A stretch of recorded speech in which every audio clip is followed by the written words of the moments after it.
क्या बार बार रायबरेली की जनता को विकास के नाम पर धोखा देंगी सदर विधायिका?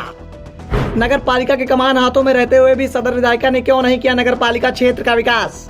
बार बार एक ही पैंतरा फेंक कर नगर पालिका की कुर्सी को हासिल करने की चाहत में लगी सदर विधायिका अदिति सिंह।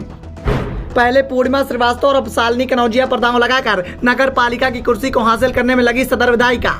रायबरेली में एक वक्त हुआ करता था जब सदर विधायक अखिलेश सिंह की तूती बोलती थी, सरकार किसी की भी हो, राजा कोई भी हो, लेकिन रायबरेली जिले की जनता पर सिर्फ अखिलेश सिंह का राज चलता था। अखिलेश सिंह के बाहुबल के चर्चे काफी मशहूर हुआ करते थे। रायबरेली के सरताज को गरीबों का मसीहा भी कहा जाता था और रायबरेली में अखिलेश सिंह का जलवा ये था कि 5 बार वो सदर सीट से विधायक रहे। अखिलेश सिंह ने अपने राजनीतिक कैरियर की शुरुआत कांग्रेस के साथ मिलकर की थी, लेकिन कहते हैं ना कि बदलते वक्त के साथ सब कुछ बदल जाता है। पिता की उंगली पकड़कर रायबरेली की सरजमी पर कदम रखने वाली बाहुबली की बेटी अदिति सिंह ने जब जिले की बागडोर संभाली थी, तब सभी को इस बात की उम्मीद थी कि शायद रायबरेली में जनसेवा का सिलसिला ऐसे ही बरकरार रहेगा, लेकिन रायबरेली की जनता को इस बात का तनिक भी अंदाजा नहीं था। बाहुबली की मौत के बाद कांग्रेस के दामन को छोड़कर भारतीय जनता पार्टी के रंग में बदलने वाली सदर विधायिका अदिति सिंह के विकास के खोखले दावों की चर्चा आज पूरे शहर की गलियों में भरी पड़ी है। जिस शहर के लोगों की जुबान कभी सदर विधायक अखिलेश सिंह के समर्थन और वाहवाही में खुलती थी,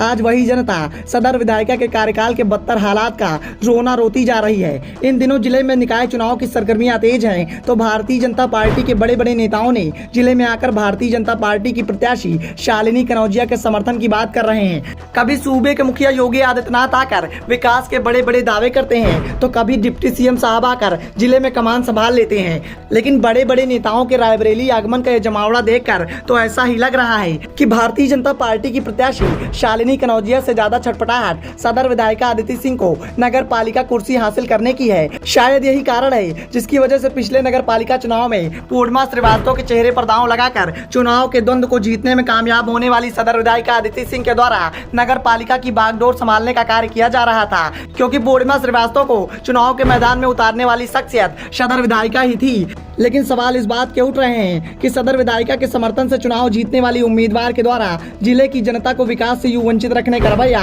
जनता को समझ में नहीं आया। लेकिन निकाय चुनाव के आगमन के साथ एक बार फिर पूर्णिमा श्रीवास्तव की जगह शालिनी कनौजिया को मोहरा बनाकर चुनाव के इस द्वंद में खड़ा करने वाली सदर विधायिका अदिति सिंह क्या इस बार अपने मंसूबों में कामयाब हो पाएंगी, ये एक बड़ा सवाल है। साथ ही रायबरेली के गलियारों में इस बात की सुगबुगाहट भी तेज हो गई है कि आखिर कितनी बार सदर विधायिका के द्वारा रायबरेली की जनता को विकास के नाम पर बरगलाने की कोशिश की जाएगी और कितनी बार रायबरेली जिले की जनता विकास के खोखले दावों के नाम पर सदर विधायिका अदिति सिंह के प्रत्याशी पर दांव लगाएगी। फिलहाल पिछले 5 सालों में नगर पालिका की कमान अपने हाथ में रखने वाली सदर विधायिका अदिति सिंह ने रायबरेली की जनता को विकास से वंचित क्यों रखा, ये भी एक बड़ा सवाल है। Bureau report, the such India.